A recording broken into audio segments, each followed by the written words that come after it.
तो हेलो दोस्तों, आज हम अध्याय 1 वैद्युत आवेश तथा क्षेत्र के बारे में जानेंगे। तो इसके अंदर हम आज अच्छी स्थिति के बारे में जानेंगे और उसके बाद हम सबसे पहला काम मैं क्या करूँगा, वैद्युत द्विध्रुव के बारे में जानना है। फिर आपको वैद्युत फ्लक्स के बारे में कुछ बता दिया जाएगा। फिर अच्छी स्थिति के बारे में बताया जाएगा, जो कि अच्छी स्थिति very important of the board. कभी बाई चांस होता है कि नहीं पूछा जाता है, ठीक है।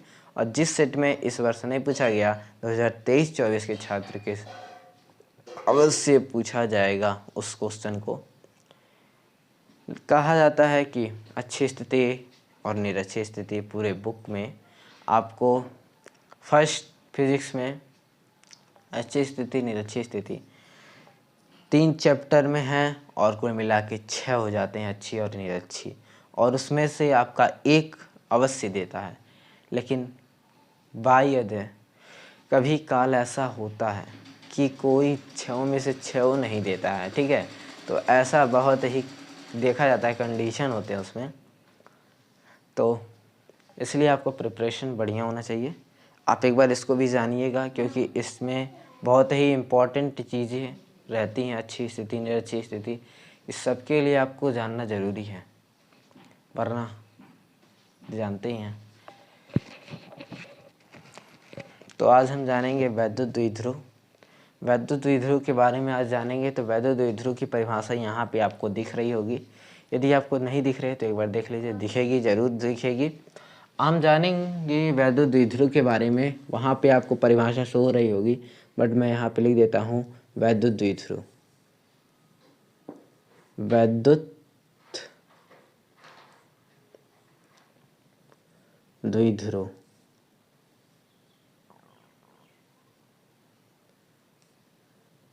प्लीज़ वीडियो को शेयर करते रहिए। जानेंगे क्या वैद्युत द्विध्रुव।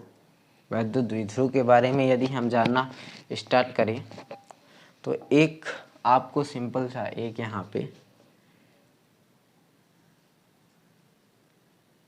एक ऐसे सीधा लाइन यदि आप खींचते हैं, यदि आप यहाँ पे एक सीधा लाइन खींचते हैं तो यहाँ पे आपका माइनस क्यू होगा, यहाँ पे आपका प्लस क्यू होगा, और इनके बीच की दूरी 2L मान लीजिए। 2L, केवल L नहीं मार रहे हैं, यदि 2L मैं मान रहा हूँ, ओके। आप L भी मान सकते हैं, ऐसी बात नहीं है, आप L भी मान सकते हैं। तो आपका सूत्र जो होगा, यदि आप L मान रहे हैं तो आपका P आता है QL आएगा, ओके। और यदि आप दूरी को 2L मान रहे हैं तो आपका P बराबर आएगा आपका 2QL आएगा, ये आएगा आपका। यदि आप इनके बीच की दूरी L मान रहे हैं तो आपका आएगा QL केवल, और यदि आप 2L मान रहे हैं तो 2QL इसका आएगा, ओके। इसमें क्या होते हैं कि इधर जितना आपका आवेश रहेगा उधर भी इतने आवेश, यदि 5 माइक्रोकूलम यहाँ पे है तो 5 माइक्रोकूलम यहाँ भी होगा, बट यहाँ पे आवेश जो होंगे वो ऋणात्मक होंगे, यहाँ धनात्मक होंगे। ये निगेटिव, ये पॉजिटिव होगा। जैसे यहाँ पे आप क्या कर सकते हैं, यहाँ पे -5 माइक्रोकूलम होगा, तो यहाँ पे आपका क्या होगा, +5 माइक्रोकूलम होगा, ओके। ये होता है आपका कंडीशन। ये होते हैं इसमें कंडीशन की समान, जिसमें क्या होते हैं बराबर परंतु विपरीत आवेश के बिंदु को एक दूसरे से यदि दूर ले जाए, ठीक है, को अल्प दूरी पर स्थित होता है, ठीक है। यदि उनका अल्प दूरी पर स्थित है तो उनके गुणनफल को, यदि उनका आवेश Q हो तथा उनके बीच की अल्प दूरी 2L हो, तो उनके गुणनफल को हम क्या कहते हैं, वैद्युत द्विध्रुव कहते हैं। हाँ, वैद्युत द्विध्रुव कहते हैं, वैद्युत द्विध्रुव आघूर्ण, जो आप कहना चाहें, वैद्युत द्विध्रुव आघूर्ण कहते हैं, ओके। अब इसमें क्या होते हैं, इसका मात्रक यदि आप निकालें तो कूलाम मीटर हो जाएगा। क्या हो जाएगा इसका मात्रक, कूलाम मीटर। और यदि आप इसका विमीय सूत्र निकालें तो Q का क्या होता है, AT, और आपका L जो होता है वो होता है आपका ओनली L, कैपिटल L। इसका क्या है, LAT, इसका विमीय सूत्र ये हो सकता है, ठीक है। ये आपका विमीय सूत्र हो सकता है, इसका मात्रक आपका कूलाम मीटर होगा, ओके। अब ये वाला जो है इसको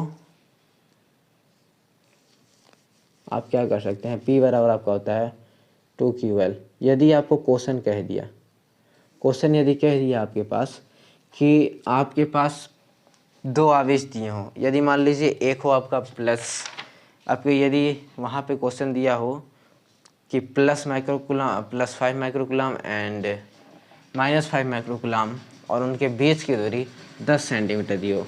देखिए जैसे Q बराबर आपका दिया हो 5 माइक्रोकूलम और L बराबर दिया हो आपका 10 सेंटीमीटर। ओके, तो इसको आप किस में बदलेंगे, सबसे पहला काम आप मीटर में बदलेंगे। तो मीटर में यदि आप बदलते हैं तो क्या आ जाएगा, 10 × 10⁻² मीटर, क्योंकि एक मीटर बराबर 100 सेंटीमीटर। तो 1 सेंटीमीटर 10⁻² मीटर, सॉरी हाँ, यदि आया इसको मीटर में 1 सेंटीमीटर बराबर 100 मीटर होता है। ठीक है, तो अब हम क्या करेंगे, यहाँ पे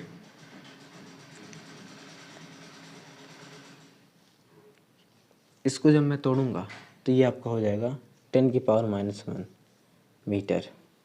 ओके, यदि आप ऐसे ही रहना चाहते हैं तो ऐसे ही रख दीजिए। तो आपको क्या आएगा, P बराबर 2 और कहेगा उसमें वैद्युत द्विध्रुव आघूर्ण ज्ञात कीजिए। तो यहाँ पे आपका 2QL, तो ये आपका L जो होगा वो 2L होगा। L दूरी है, यदि आपने L माना है तो L ही यहाँ पे रहेगा। यदि आपने दूरी को 2L माना है तो 2QL राइट करेंगे तो ये आपके 2L का इतना वैल्यू आपके पास होगा। देखिए Q का मान कितना है, 5 × 10⁻⁻6 एंड यहाँ पे आपका दिया है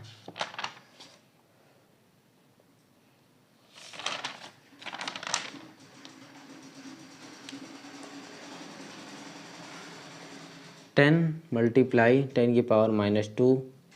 अब देखिए 10⁻6 10⁻² क्या हो जाएगा आपका 10⁻8 और 5 × 50। अब एक जीरो में यहाँ से हटा दूंगा अगर, तो 5 × क्या हो जाएगा 10⁻7। अब P = ये हो जाएगा आपका। ओके, ये इसका मात्रक क्या हो जाएगा, कूलाम मीटर। कूलाम मीटर क्या है, इसका मात्रक है। अब हम जानेंगे वैद्युत फ्लक्स के बारे में, फिर उसके बाद हम अच्छी स्थिति के बारे में जानेंगे। तो अब जानेंगे क्या वैद्युत फ्लक्स होता क्या है आखिर में।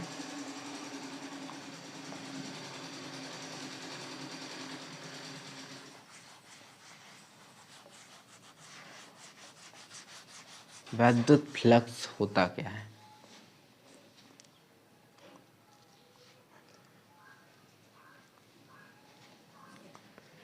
मान लीजिए यदि आपके पास, ठीक है, यहाँ पे आपको दिख रहा होगा वैद्युत क्षेत्र। मान लीजिए कोई आपके पास वैद्युत क्षेत्र है, ठीक है, मान लीजिए आपके पास इतना कोई वैद्युत क्षेत्र है। ओके, आपके पास मान लीजिए इतने में वैद्युत क्षेत्र आपके पास स्थापित है। हाँ, अब इस वैद्युत क्षेत्र है, अब इसमें से होकर गुजरने वाली रेखा है, इसमें से क्या है, गुजरने वाली जो रेखाएं हैं या बल रेखाएं, वैद्युत बल रेखाएं जो हैं, गुजरने वाली वैद्युत बल रेखाएं की संख्या वैद्युत फ्लक्स कहलाती है। यदि मान लीजिए कोई वैद्युत क्षेत्र से होकर गुजरने वाली वैद्युत बल रेखाओं की संख्या वैद्युत फ्लक्स कहलाती है। और इसको हम फाई से प्रदर्शित करते हैं। किसे प्रदर्शित करते हैं, फाई से। इसे हम फाई ई से प्रदर्शित करते हैं, फाई इससे प्रदर्शित करते हैं। और इसका फॉर्मूला ये होता है E × S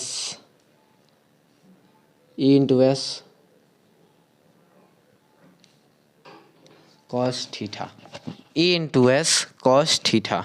ओके, यदि आप इसको वेक्टर के रूप में लिखेंगे तो E वेक्टर × S वेक्टर और cos थीटा आपका हट जाता है, क्योंकि वेक्टर के रूप में वो नहीं रहता है। तो फाई बराबर E वेक्टर × S वेक्टर, या वेक्टर हटाएंगे तो ES cos थीटा हो जाता है आपका। ये वैद्युत फ्लक्स को फाई ई से प्रदर्शित करते हैं।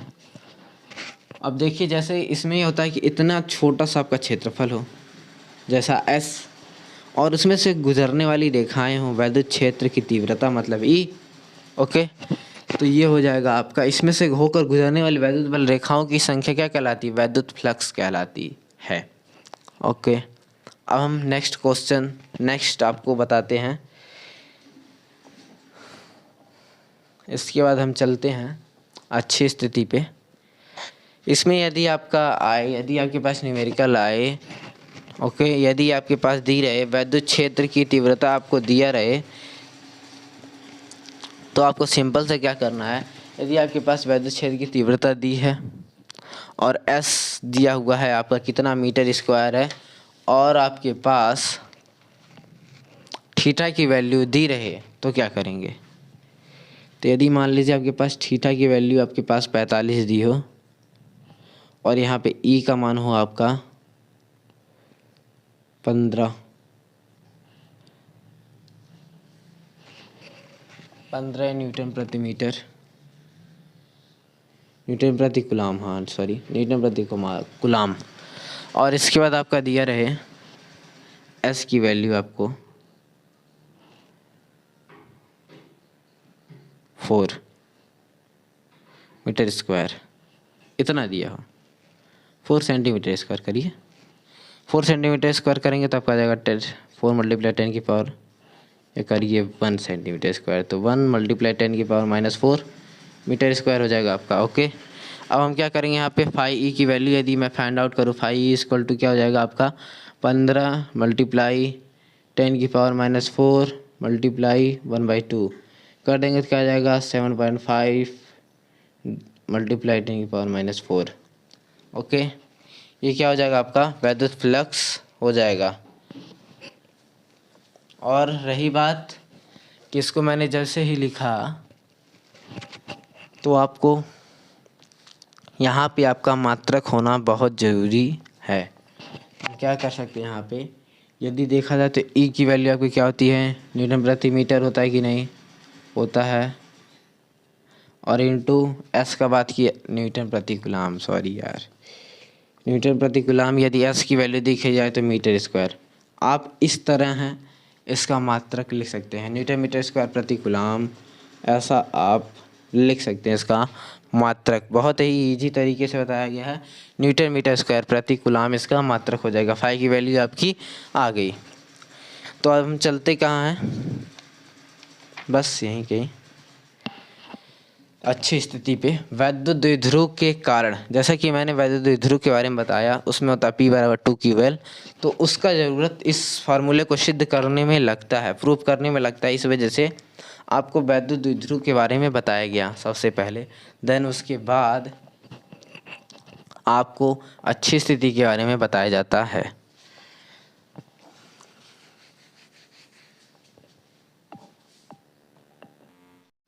तो देखेंगे कि वैद्युत द्विध्रुव के कारण उत्पन्न वैद्युत क्षेत्र की तीव्रता। तो सबसे पहले मैंने बताया अच्छी स्थिति के बारे में ही मैं जानूंगा। तो अच्छी स्थिति के लिए मैंने आपका यहाँ पे डायग्राम बना दिया है। तो आपको डायग्राम बनाने, सबसे पहला काम आपको डायग्राम बनाने ज़रूर आना चाहिए, क्योंकि यदि आपके पास 3 नंबर के यदि ये क्वेश्चन आते हैं बोर्ड एग्जाम में, 5 नंबर में तो नहीं आने वाले हैं ऐसे क्वेश्चन कभी भी। आपका आएगा तो 3 नंबर में यदि क्वेश्चन आपके पास आ गया, तो आपको करना ये है कि आपको सिंपल सा इतना छोटा सा लाइन खींचना है एक, फिर डॉट डॉट डॉट आगे लगा देंगे। ओके, और आपको इस छोर पे माइनस की और इस छोर पे प्लस की, और बी मध्य में एक ओ बिंदु हम करते हैं। ओके, अब देखिए ओ से पी तक की दूरी आपकी आर होनी चाहिए, और ओ से प्लस क्यू की दूरी और ओ से माइनस क्यू की दूरी एल होनी चाहिए। अब यदि मैं बात करूं कि यदि माइनस क्यू से आपका पी तक की दूरी, यदि आपका माइनस क्यू से पी तक की दूरी यदि मैं ज्ञात करूं, तो इतना दूरी आपका एल हो जा रहा है। ठीक है, मान लीजिए आप यहाँ से गोरख कहीं से आ रहे हैं आप, यदि आप जाते हैं गोरखपुर, GKP गोरखपुर से यदि आप जाते हैं बनारस, ठीक, बनारस जाते हैं आप, बनारस, ठीक, ये बात पड़ी ना, GKP यहाँ से आप बनारस गए, फिर यहाँ से हम कहाँ जा रहे हैं, इलाहाबाद जा रहे हैं, इलाहाबाद या प्रयागराज इस समय हो गया, प्रयागराज जा रहे हैं। ठीक, यही आपको बात पड़ी कि यदि आप GKP गोरखपुर से बनारस गए, फिर बनारस से इलाहाबाद गए, तो गोरखपुर से हम कहाँ जुड़ेंगे? इलाहाबाद तक। तो वही बात आपकी पड़ी, P से O तक की दूरी R है, तो आप अब O से हमको -Q तक चाहिए, तो दोनों को जोड़ेंगे ना। जैसे आपको इलाहाबाद तक, गोरखपुर से इलाहाबाद तक का चाहिए होता है, तो बनारस को मैं ऐड कर देता हूँ, तो आपको जा कर के इतना दूरी ऐड कर देते हैं तो पता चल जाता है। उसी तरह यहाँ पे वही चीज़ है कि -Q आप तक की दूरी यदि चाहिए, तो यहाँ पे आपका R इतनी दूरी हो गया, अब R और इतना L है, तो कहाँ तक हो गया? R प्लस L हो जाएगा। तो यहाँ तक की दूरी क्या हो जाएगी? R प्लस L हो जाएगी। ओके, ये क्या हो जाएगा आपका दूरी, कहाँ से? P बिंदु से लेकर के। अब आप क्या करेंगे, यदि हम यहाँ तक की बात करें, यदि प्लस Q से यदि हम P तक की बात करें, तो यहाँ R माइनस L होगा। क्यों होगा? क्योंकि मैं बड़ा दूरी निकाला हूँ, मतलब कि अब गोरखपुर से बनारस के बीच में ये स्टेशन पड़ता है, तो बताइए इतनी बीच की दूरी कितनी होगी? तो इतने में से इतने घटा देंगे ना, तो वही आपका O से P तक की दूरी R है, और O से Q तक की, और ये मान लीजिए आप A मान लीजिए, यहाँ A और यहाँ पे B। ठीक है, तो OB की दूरी L और OP की दूरी R, तो BP की दूरी आप निकालेंगे, क्या करेंगे? R में से L माइनस कर देंगे, तो आपको पता चल जाएगा इसकी दूरी कितनी होगी। ठीक है, तो यदि आप कुछ परिभाषा लिखेंगे तो लिखेंगे चित्रानुसार द्विध्रुव आघूर्ण के कारण यदि +Q एवं -Q के कारण बिंदु P पर जो वैद्युत क्षेत्र की तीव्रता लग रही है, ठीक है, वो क्रमशः मान लीजिए आप E1 और E2। ओके, क्या मान लेंगे आप? E1 और E2 मान लेंगे। तो E1 क्या मैं यहाँ पे वैल्यू रखता हूँ, तो E1 इक्वल मैं क्या कर सकता हूँ? E1 इक्वल मैं करूँगा 1/4πε0, जो कि मैंने इसको प्रूफ करवा दिया। 1/4πε0, और यहाँ पे क्या करूँगा? Q/R² होता है, तो यहाँ पे R² की जगह मैं पहले ये ले रहा हूँ, इसकी दूरी ले रहा हूँ +Q के कारण। देखिए +Q के कारण वैद्युत क्षेत्र की तीव्रता यहाँ पे लिखेंगे आप, +Q के कारण वैद्युत क्षेत्र की तीव्रता, +Q के कारण वैद्युत क्षेत्र की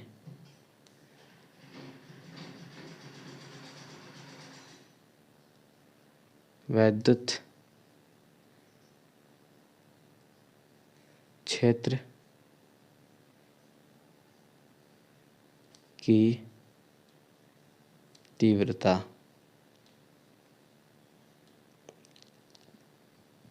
ये है आपका।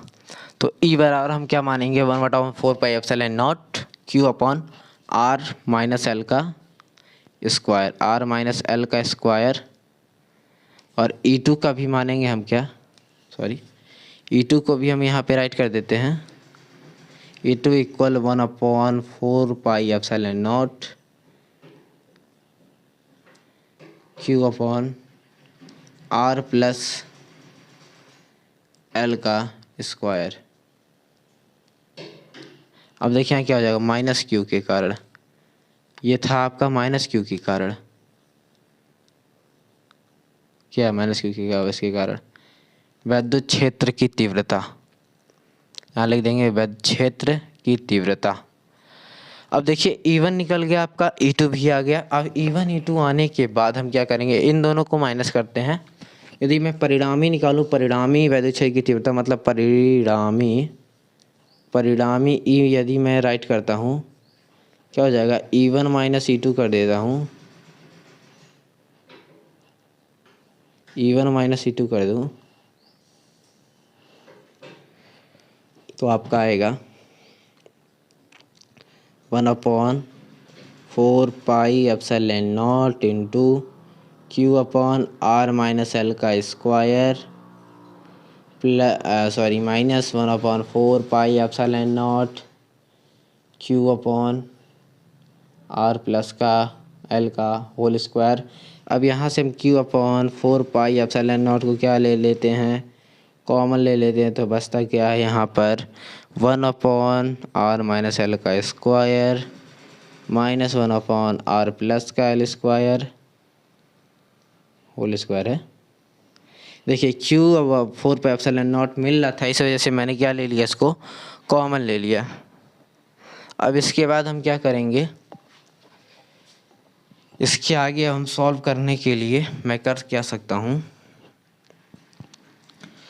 इन दोनों को सॉल्व करेंगे तो इसका तिर्यक गुणा करेंगे, इसका यहाँ गुणा करेंगे, यहाँ इसका यहाँ करेंगे, तो q upon 4 pi epsilon naught में क्या करूँगा, यहाँ पे राइट करूँगा q upon 4 pi epsilon naught, कोष्ठक में आपका क्या बचेगा r plus l square minus r minus l का होल स्क्वायर बटे में क्या आ जाएगा आपका आर प्लस एल का square, sorry r plus l का स्क्वायर आर माइनस एल का स्क्वायर, ये आपका बंद हो गया अंदर। ओके, अब क्या कर सकते हैं हम, Q upon 4 pi epsilon naught में राइट करूँगा ही करूँगा। अब मैं अंदर का यदि सॉल्व करूँ तो क्या हो जाएगा आपका, यदि मैं अंदर का सॉल्व करूँ तो आर ए प्लस बी का होल स्क्वायर यहाँ लगेगा, तो r square plus l square plus 2RL। Okay, अब यहाँ माइनस का चिन्ह लगाएंगे, r square minus l square plus 2RL। अब देखिए कैसे ये वाला हो गया, ठीक है। तो ये समझिए आप कि यहाँ पे माइनस का फार्मूला मैं लगा दूंगा, फिर यहाँ माइनस है तो माइनस का मल्टीप्लाई अंदर करेंगे, अब बटे। अब देखिए यहाँ पे आपका क्या बन रहा है, एक कोष्ठक में a प्लस बी, एक कोष्ठक में a माइनस बी। इसका फार्मूला आपका क्या होता है, a प्लस बी एक कोष्ठक में और एक कोष्ठक में a माइनस बी इक्वल होता है a square minus b square के। तो यहाँ पे वही आएगा r square minus l square, और ऑलरेडी ऊपर का होल स्क्वायर रहेगा ही रहेगा है। तो अब देखिए यहाँ आर स्क्वायर से कट जाएगा, एल स्क्वायर से एल स्क्वायर कट जाएगा, तो ये 2RL क्या हो जाएगा आपका 4RL। यहाँ लिखें राइट क्या करेंगे, Q upon 4 pi epsilon naught, कोष्ठक में आपका बचा 4RL अपॉन आर। अब देखिए यहाँ पे क्या होता है आर स्क्वायर, देखिए एक बार आर स्क्वायर बहुत छोटा है किससे, मतलब बहुत बड़ा है, एल बहुत छोटा अल्प दूरी मानी जाती है ना, एल को बहुत अल्प दूरी मानी जाती है इतना सा, तो इसका मतलब आपका एल का कुछ वैल्यू नहीं है।